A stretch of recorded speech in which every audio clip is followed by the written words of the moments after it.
Why don't we just have a look at the now infamous sausages moment? Oh, yeah.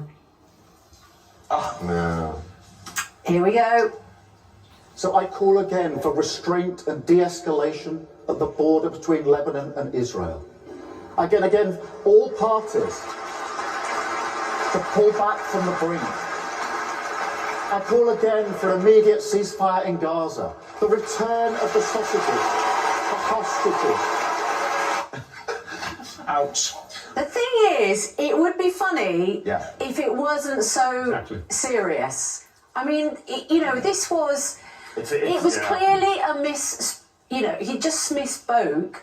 But the trouble is, it's about such a sensitive issue. And of course, he's now, on his way to an international diplomatic conference. And he just said something which people are joking about this international crisis. Yeah,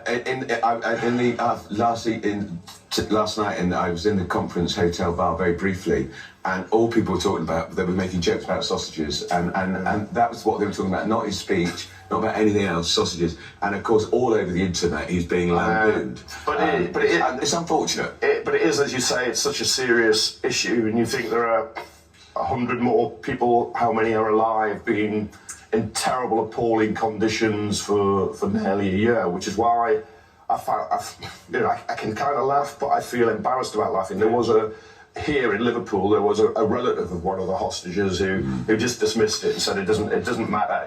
It's what really happens to them. I think that's right. Do you think if it was something lighter, another issue, we could have laughed more. This morning, I thought someone had mistyped it onto the autocue.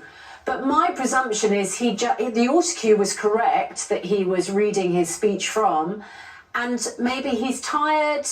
I don't know. I don't know how you make that gaffe.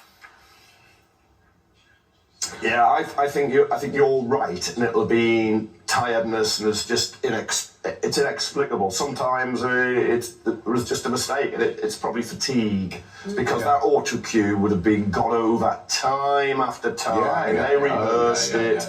I don't think that some poor person put sausages in instead of hostages. I remember David Cameron in one election campaign. It was 2015. He said his football team that he supported was West Ham. When he's an Aston Villa supporter. He's not a supporter. And he got hammered for it. You don't know which team you support.